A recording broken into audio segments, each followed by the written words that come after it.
Hello students, welcome to our channel. और आज हम लोग करने वाले हैं एक रेशियो का क्वेश्चन। बच्चों, इस क्वेश्चन में देखिए कि आपको a अनुपात b दिया हुआ है। a रेशियो b आप लोगों को गिवन है, b रेशियो c गिवन है और पूछा जा रहा है कि a plus B ratio b plus c ratio c plus a क्या होगा। तो बच्चों, कॉन्सेप्ट ये है। सबसे पहले मैं कॉन्सेप्ट डिस्कस कर लेता हूँ। सपोज कर लीजिए कि अगर आपको a/b, इस एग्जांपल से मैं थोड़ा सा अलग ले लेता हूँ। दिया हुआ है 1:2 और b/c आप लोगों को दिया हुआ है 3:4।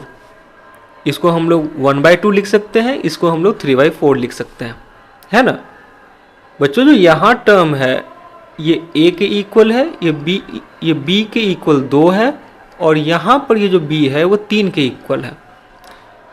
बच्चों, यहाँ पर कॉन्सेप्ट ये है कि इसके साथ कोई ना कोई एक कांस्टेंट टर्म मल्टीप्लाई हुआ होगा, इसके साथ भी कोई ना कोई एक कांस्टेंट टर्म मल्टीप्लाई हुआ होगा, है ना। ये सब आप लोग समझते होंगे, इसकी ज़रूरत नहीं है।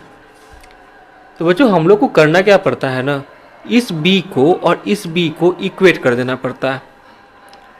हम लोग कुछ ऐसा नंबर सोचें कि ये b और ये b इक्वल हो जाए। तो ये इक्वल हो सकता है कब, जब इन दोनों का हम लोग एलसीएम ले लेंगे तब हो जाएगा। 3 दूना 6 हो जाएगा।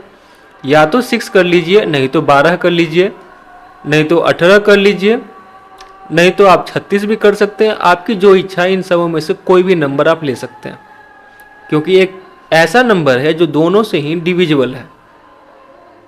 चलिए हम लोग 6 को लेते हैं, सबसे कॉमन यही है 6। सो बच्चों, अगर हम लोगों ने 6 को लिया तो इधर हम लोगों को 2 में 3 मल्टीप्लाई करना पड़ा है। सो हम लोग 1 में भी 3 को मल्टीप्लाई करेंगे। इस कारण करेंगे कि रेशियो में कोई चेंजिंग ना आ जाए। अब देखिए, जो आपको a/b है वो क्या है, 1:2 ही है। यहाँ देखिए, इस 3 को हम लोगों ने 6 बना लिया है, मतलब कि हम लोगों ने 2 से मल्टीप्लाई किया है। तो हम लोगों को इस 4 में भी 2 से मल्टीप्लाई करना होगा। यहाँ देखिए, अब जो ये 6:8 है, इसे जब तोड़िएगा आप तो 3:4 आप लोगों को नहीं मिल जाएगा। यहाँ देखिए, ये 1:2 है, ये 3:6 क्या नहीं है। आप बोलेंगे दोनों अनुपात मिल रहे हैं, तो यही इसका कॉन्सेप्ट है। इसको लिखने के लिए हम लोग, ये एक तरीका हो गया। एक और तरीके से इसे हम लोग सॉल्व कर सकते हैं, जैसे कि इसे हम लोग लिख लेंगे 1:2, ये हो गया a/b और b/c, b रेशियो c को हम लोग ऐसे लिखेंगे।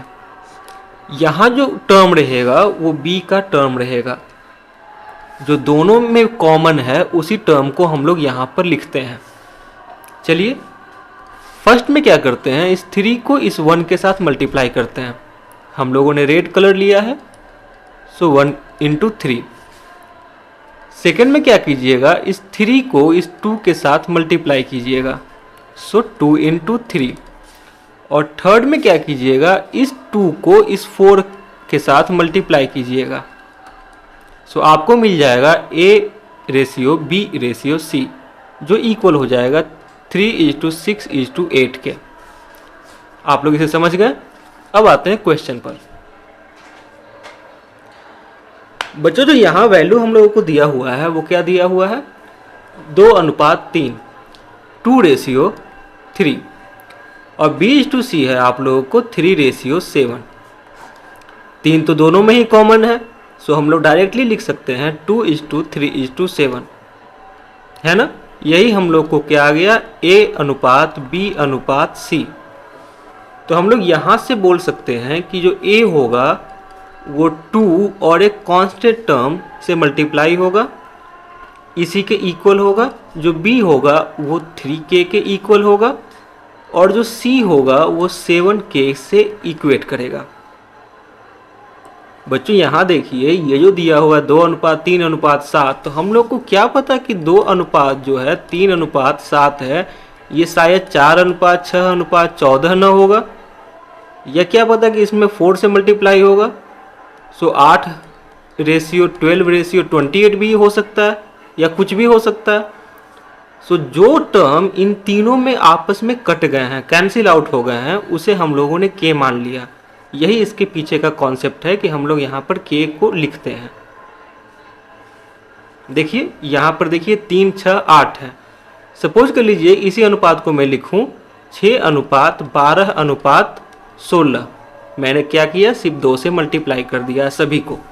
तो इसमें 2 कॉमन है, तो अब आप 2 को काट सकते हैं। 2 3 6, 2 6 12, 2 8 16। देखिए वापस से 3:6:8 आ गया। सो ये कॉन्सेप्ट यहाँ भी अप्लाई होता है।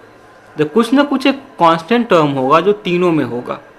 ठीक है, चलिए क्वेश्चन को हम लोग सॉल्व करते हैं। यहाँ हम लोग से पूछा जा रहा है a:b क्या होगा। तो आप क्या बोल सकते हैं, सॉरी a+b क्या होगा।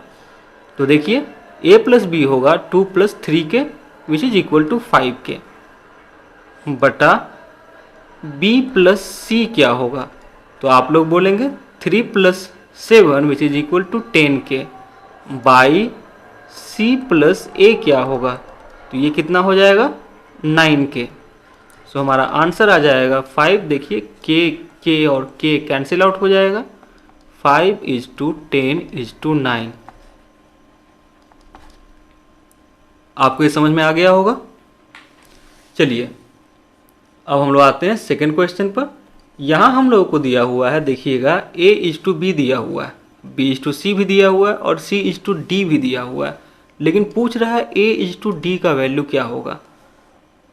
तो बच्चों अगर हम लोग यहाँ से गेन कर लें a:b:c:d, तब तो हम लिख सकेंगे कि a:c कितना होगा, a:b कितना होगा जो कि दिया हुआ है, a:d कितना होगा, c:d कितना होगा। अगर ये चारों एक ही रेशियो में आ जाए तभी हम लोग लिख पाएंगे।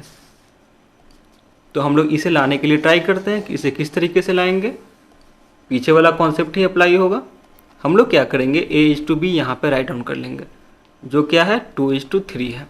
इसके नीचे हम लोग क्या करेंगे, b:c की रेशियो को राइट डाउन कर लेंगे जो कि यहाँ पर 4:5 है। ये टर्म को लिखना आप लोगों को नहीं है, मैंने सिर्फ समझाने के लिए लिखा है। ठीक है, बस ध्यान यही आप लोग रखिएगा कि ये जो b वाला टर्म है ये कॉमन दोनों में होना चाहिए। मतलब इसका जो स्थान है, प्लेसमेंट है, ये यहाँ पर होना चाहिए। अगर b ऊपर लिखा गया है तो b नीचे भी होगा। तो फर्स्ट में क्या करते हैं, आप लोगों को पता है, फर्स्ट में करते हैं 4 से 2 को मल्टीप्लाई, 2 × 4। सेकेंड में करते हैं 4 से 3 को मल्टीप्लाई, 4 × 3। और थर्ड में करेंगे 3 × 5। यहाँ पर आप लोगों को मैंने लिख दिया है, सो आप लोग ये सोच सकते हैं कि पहले कौन मल्टीप्लाई होगा।